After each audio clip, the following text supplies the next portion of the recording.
All right, I don't know what time it is on your clock, but I know what I'm getting ready for. It is time for the Professional CISO Podcast with David Malicoat.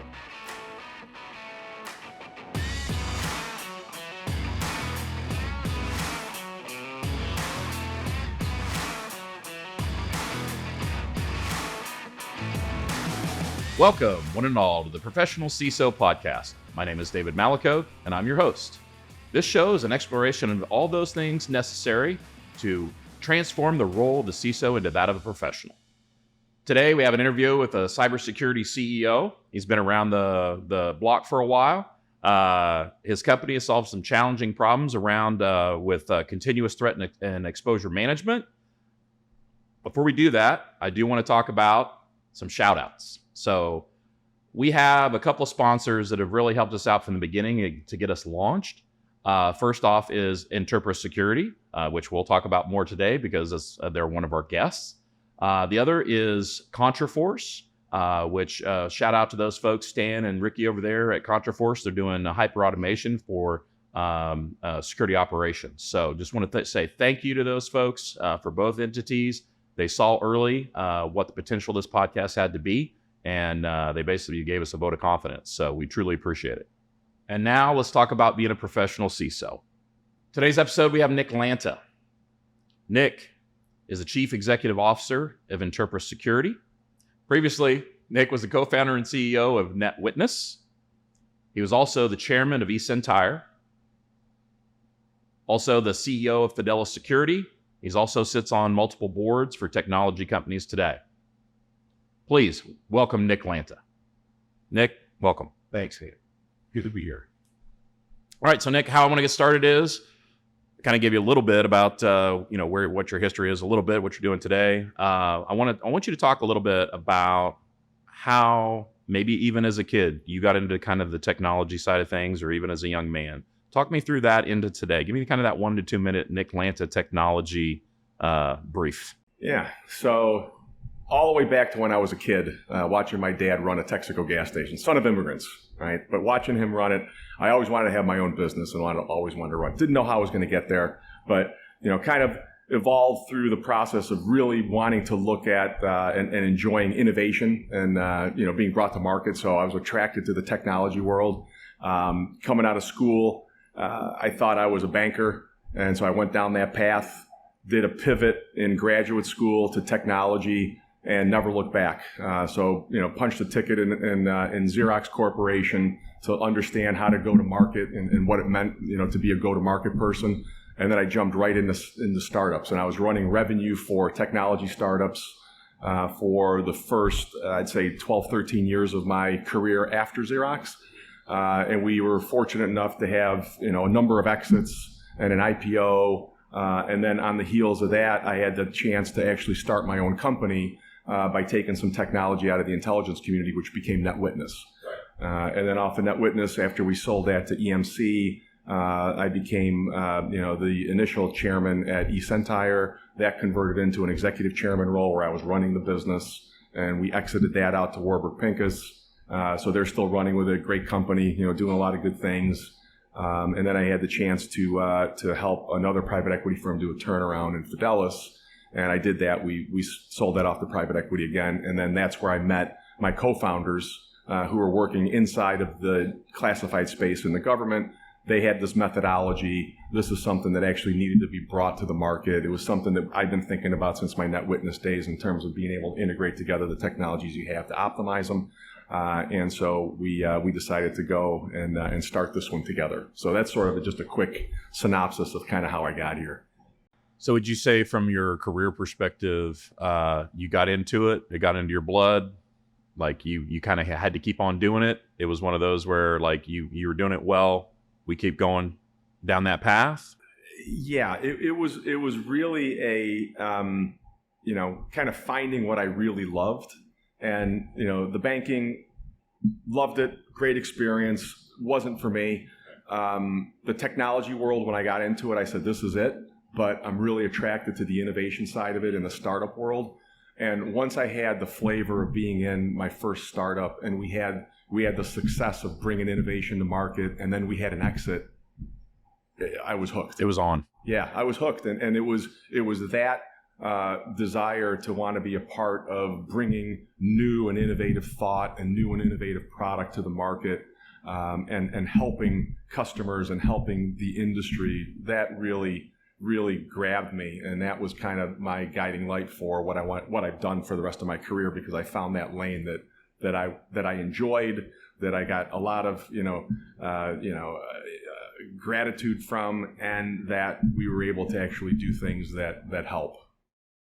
All right, Nick, you've been in the seat for quite a while, and not trying to age or anything, but so obviously here, professional CISO, we want to talk about the progression of the CISO role. So having you been in the cybersecurity realm for quite a while, what have you seen as far as that evolution, and where do you see that CISO role going? Yeah, good question. I think that, what I've seen in the past was it's probably evenly split, maybe even more so. CISOs that we ran across that more grew up on the compliance side of the house, as opposed to folks who grew up in true operational security. I think I'm seeing more now of CISOs that have real, true cybersecurity chops, that really understand the threat landscape and what it means to manage risk. And so I think that, that's a great motion, for the industry. I also believe that there's a changing thought in terms of where the CISO needs to be positioned and the amount of cybersecurity know-how and talent that resides at the board level and at the governance level and within the executive, rank. So I think that CISO role is going to continue to migrate more towards that board meeting, more towards executive leadership type of roles in organizations. And I think that there are probably going to be some movements from a regulatory standpoint potentially that may move well, we're already seeing some of that, sure, but I think may move that along. And I think that the direction of where that's going, I think, is good for the industry. I think is good for organizations.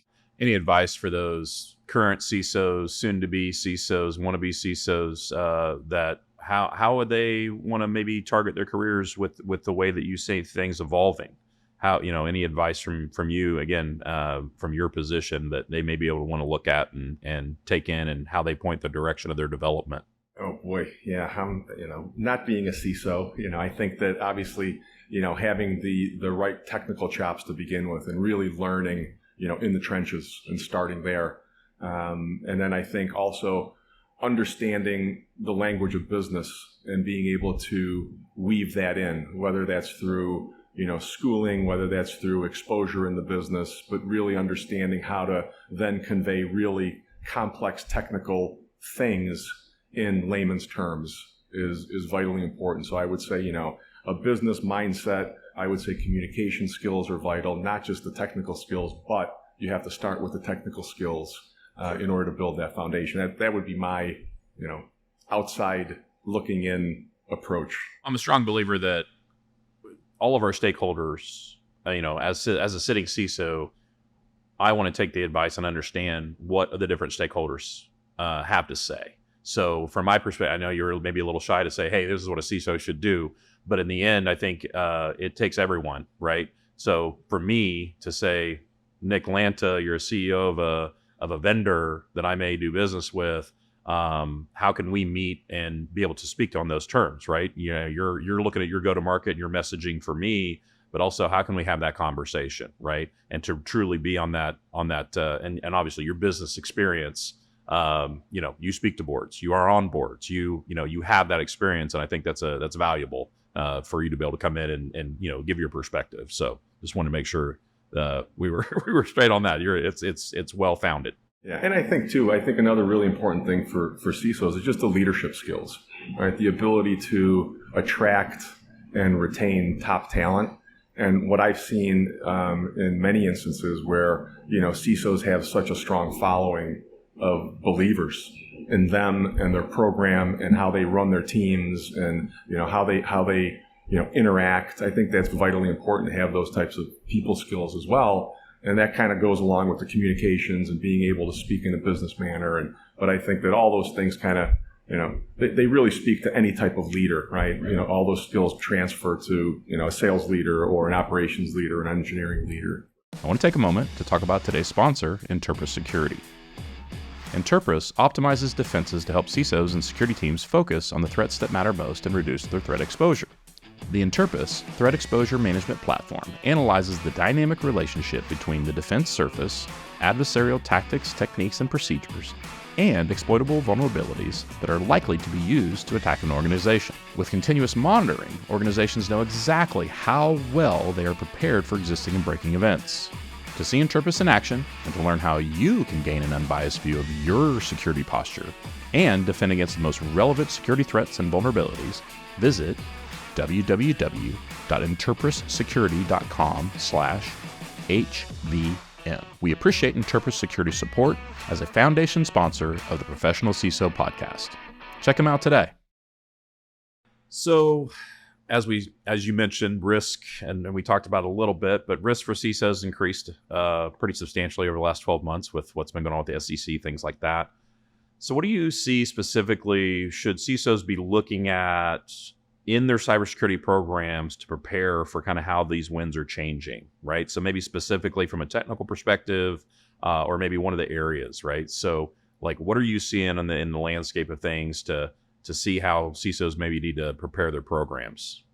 Yeah, so we're the CISOs that we're talking to. There's far more awareness now as it pertains to threat and being able to really understand the threat that these organizations are seeing, directed towards them, but also being able to then optimize their defenses against this. And we're hearing this more and more. And this is obviously the lane that we're in. But we're seeing this more and more from organizations trying to now do this, whereas before it was more aligned towards government and intel community and DoD type, organizations and financial services, and then pockets of excellence in other places. But we're starting to see this now kind of spread across industries and kind of come downstream from the very largest of the large. But it's that optimization of the defenses against those threats that are targeting them, and then all of the abilities to do this in an automated fashion where it's not manual and having to rinse and repeat this on a manual spreadsheet kind of basis. So that's what we're seeing. We're seeing quite a bit of that. I just, as you know, I've been in a bunch of meetings today, and in every meeting that was the topic of conversation that they brought to us as a need. Always like to, on the professional CISO, like drill down a level down, right? So we talk about the threats to the defenses. Can you take that a level down and be like if I were sitting in that position of that CISO, and I haven't had this conversation yet with anyone, what do I need to be looking at? Like what should I look at for my current processes, maybe technology, maybe people? Like, what can we drill down one more level and just say, if I haven't done this yet, or I haven't had this conversation, or I haven't even thought of it, what should I be thinking about right now? Or what are my next steps to get that process started? Yeah. So look, I think, continuous improvement of people, process, and technology is already well known. I think we've got an overabundance of great technologies in the cybersecurity world. The issue that we have is that, one, we have too much data. Two, it's siloed because the vendors don't necessarily want to work together, right? There's lack of integration. And by design of those things, there's gaps and seams within the infrastructure that the adversaries know how to exploit, right? And so, the closing of those gaps and seams based on the threats that are targeting you, so you can be very specific and not trying to boil the ocean and solve for everything, we think is really vitally important. And we think that organizations can do this with the infrastructure that they already have. So, there is a tendency to buy more shiny bullets all the time. And I think what the industry has found is that in some cases, not all, right? There's a lot of great technologies out there, but in some cases, what organizations have bought as a product end up being a feature, right? In their overall structure. And where there is overlap, the ability to dedupe and understand where the overlap is and overinvestment versus underinvestment has been kind of hard to determine.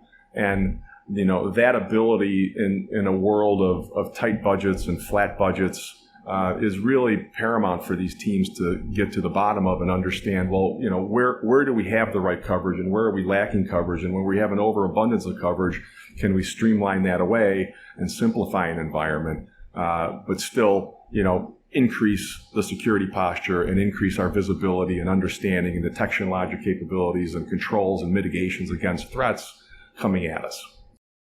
So I heard in there kind of a rationalization play, maybe a little bit there, maybe a little bit of cost savings. So obviously we're talking threat and defenses. We want to make sure that we can counter with almost precision is what I would say, potentially, right?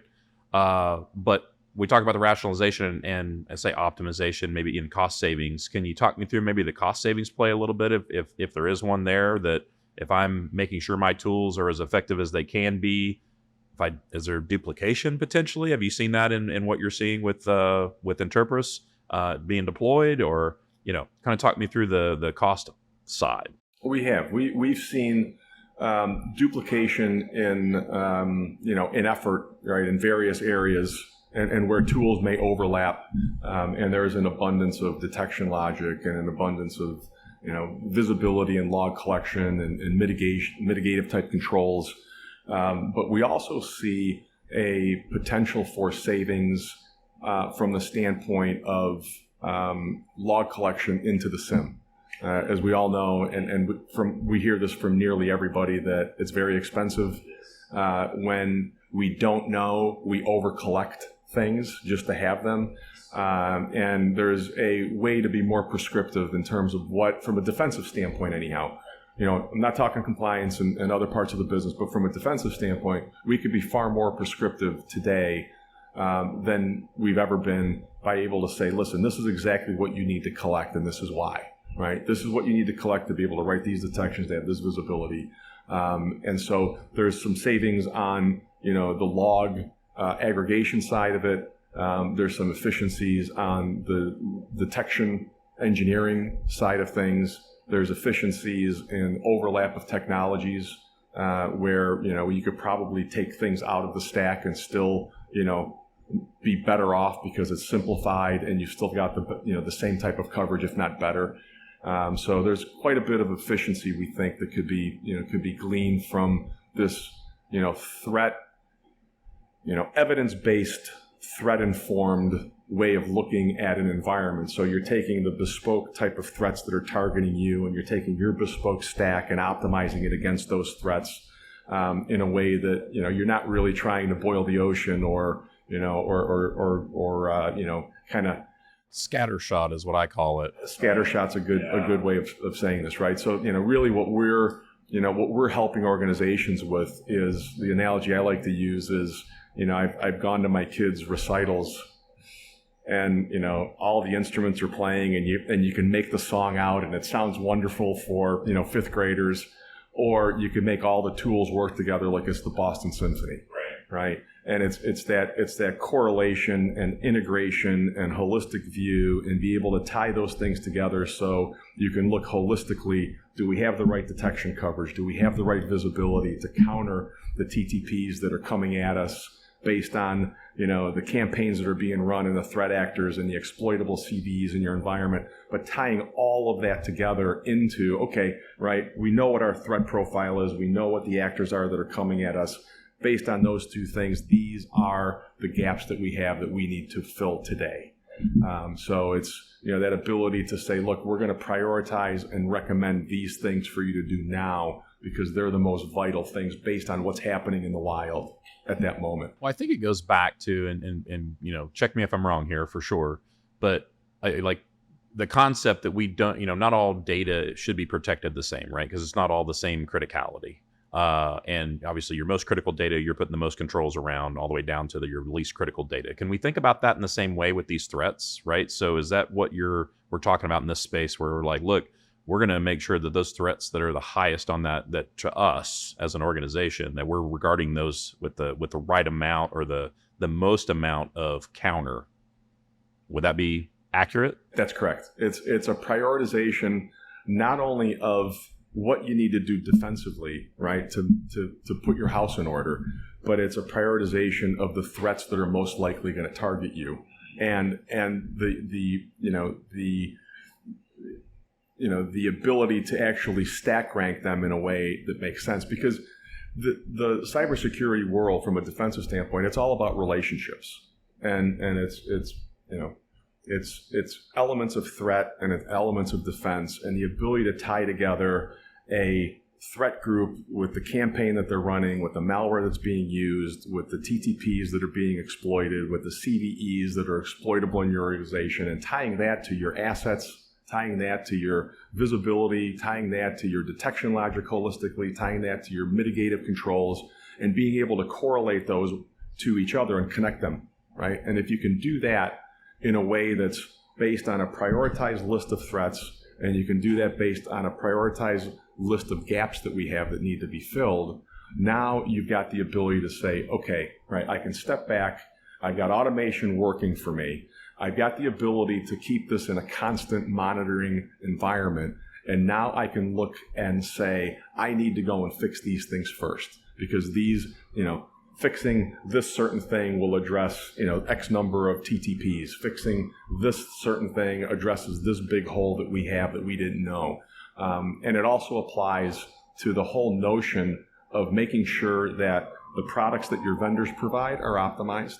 And if you're using service providers in a managed or a co-managed environment, you've actually got the ability to watch the watchers. So now you've got an ability to say, okay, I'm carrying all the risk as CISO. I need to be able to understand what my providers are doing for me, and I need to be able to say, well, why aren't you collecting these logs, and why don't you have these detections in place, and why don't you have these controls in place, because they're vital to what we're trying to protect, and it's a way to be able to effectively audit the infrastructure and the service providers that maybe are doing managed services for you. Yeah, I was going to say, it sounds to me like it's could be a pretty powerful mechanism by which you would be able to engage with your MSSPs, potentially. Like if you're an MSSP user or consumer, you'd have that ability to really get deep into how that service is being provided to you. Because I know that's been pretty opaque. Generally, it's been one of the knocks on MSSPs generally from a CISO perspective, is that is it a black box? So can I have visibility into it? How does your tool work? So that's interesting. Pull on another string here real quick. It sounds like this would have the ability to really tie into, due to the prioritization side of things, into a risk management program pretty handily. That's where my brain goes pretty quick, is how I'd be able to make that connection pretty readily. Is that something that you guys are looking at, you're doing? How are you looking at the translating from the threat to the risk side of things? Yes, the answer is yes and yes. So we have a number of customers, a number of CISOs that really want to move their risk programs to be evidence-based and steeped in threat, right? So starting with the threat and being able to filter that into the reporting that they do for the executive team, the reporting that they do for the boards, the ability to express risk in terms of threat. You look at the SEC filing that they did against SolarWinds, and the word threat was used almost as much as risk, right? And so that's a very telling sign, I think, in terms of the way that the regulators are looking at this. And I think it's also something that we're hearing out in the industry, is that CISOs want to be able to bring evidence-based threat information into that ability to report against and bring into the risk modeling. Yeah, agreed. That makes sense. So I want to zoom out just a little bit here. We're a little deep, which is fine. Again, I really like diving into problem spaces, because I have seen this, and it's not just because obviously Interpres Security is a sponsor. It's a space that I think is really kind of tying some things together, at least for me as a CISO and a practitioner. But zoom out a little bit, and how can CISOs and practitioners push innovation without losing their effectiveness? Not sure I understand the question. Okay, so if we are talking, and again, if we'll dance around this a little bit, it's fine, in a good way. So the context on this is our conversation from the other day, which is you actually said this very thing, or no, I came to a question after what you said. So ultimately, what Interpres is providing is innovative, right? You're stitching things together. It's an intelligence layer. But that a lot of people can perceive that as being innovation, and a lot of folks may be off of that, right? You never get fired for hiring IBM or CrowdStrike or whomever. So how can I as a CISO push the innovation, but also still not so much without losing my effectiveness, right? That I'm making sure that I'm not having any gaps. So how can I push my innovation, but at the same time not wind up with my pants around my ankles, in a cybersecurity perspective? Yeah, I think there's a balance always between, the infrastructure that's tried and true and bringing innovation into the environment. I think that typically when I think of innovation, I think of products that are being brought to bear, or services that are being brought to bear. Whereas really what our innovation is, it's more of a trusted advisor, right? So we're not a sensor. We're not an agent. We're not deploying infrastructure where we're on the wire. And I'm thankful to be out of that world, right? I've been in that sensor world, an agent world for the better part of my career.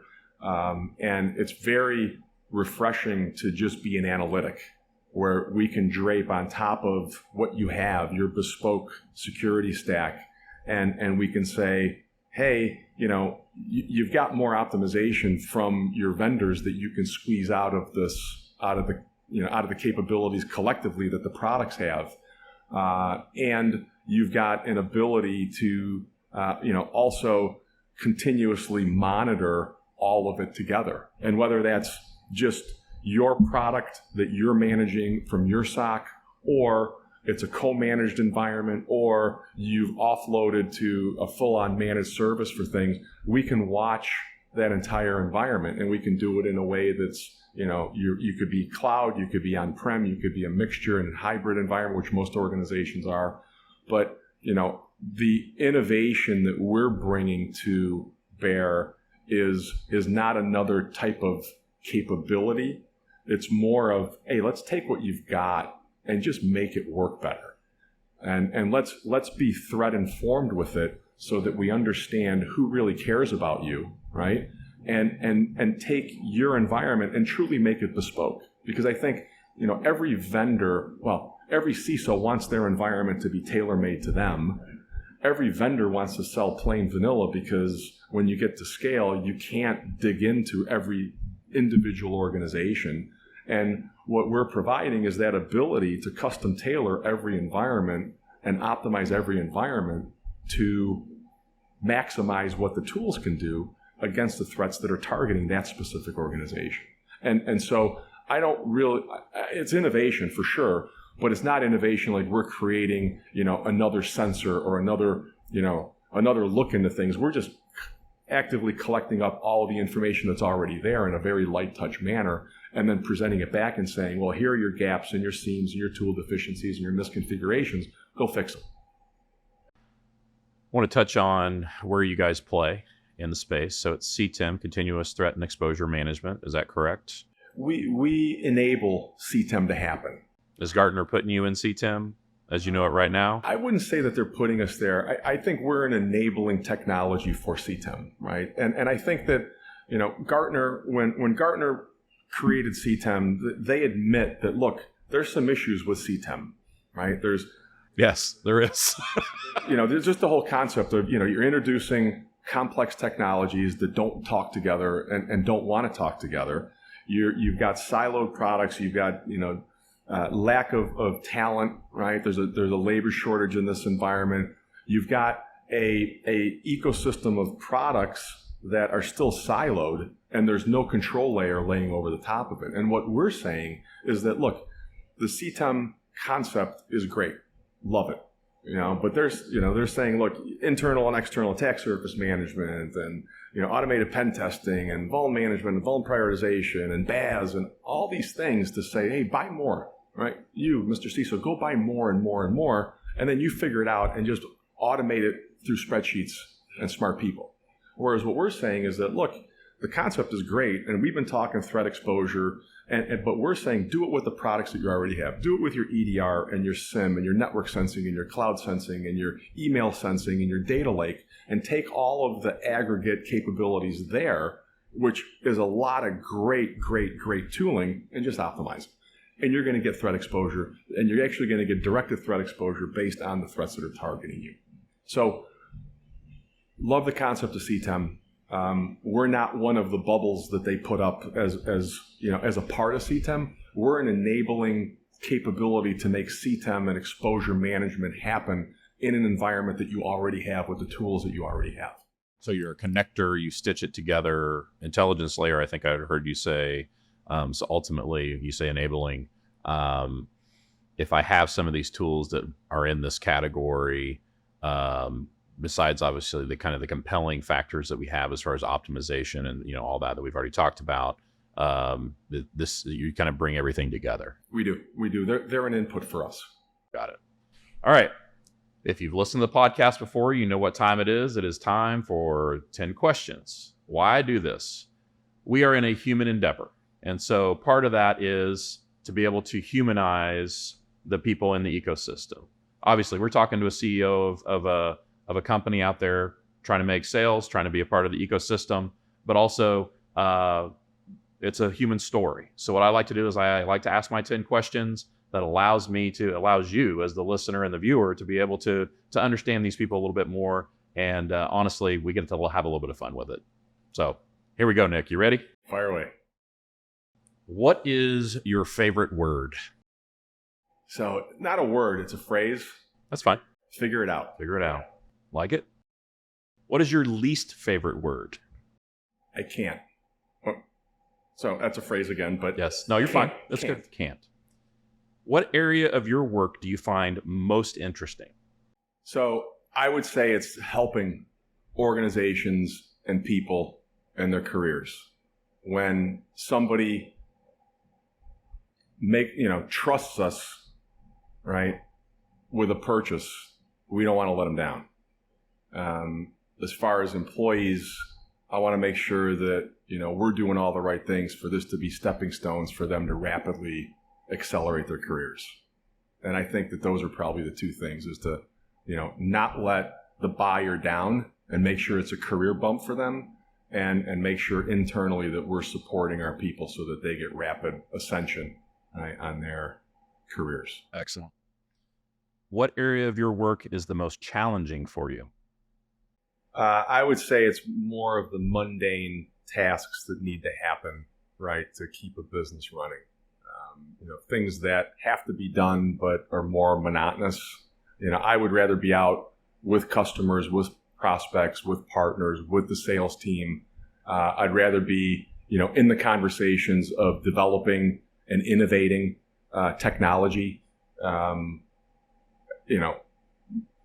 My thoughts on business are, when you're running a product company, right, there's two things that are really important. You're building stuff and you're selling stuff that matters. And everything else in the middle is kind of the things that interesting and have to be done, but I'd rather be at the ends of creating innovation and bringing innovation out to market where it really helps the industry. Excellent. What sound or noise do you love? A Harley engine. Love it. Yes.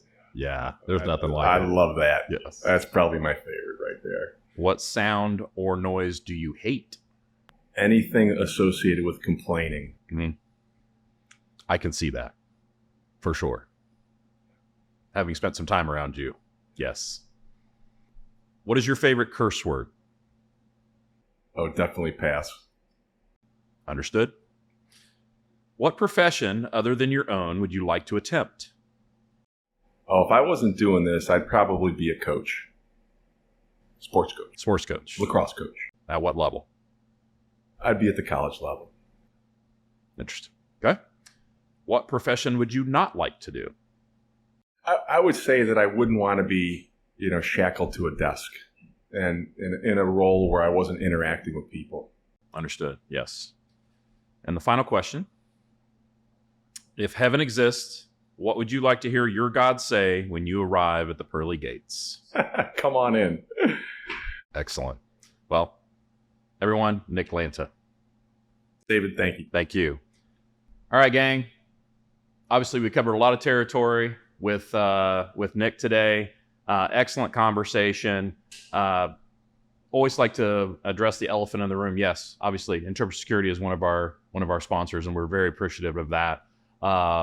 It's an important conversation. I think bringing innovation to the table, allowing CISOs and potential CISOs to hear what's coming out, what's the next thing, is very important. So I strategically go out and select these partners, and they select me to some degree, and have the ability to come in and have these conversations. So I'm hopefully you drew something from this conversation and the subject matter that we provided. But ultimately, I want to say, colleagues and friends, I renew the call. It is time to professionalize the role of the CISO. And with that, I say I wish you health, happiness, and success in your journey on becoming a professional CISO. Thank you. We're professionalizing the CISO role, so please subscribe to the Professional CISO Podcast.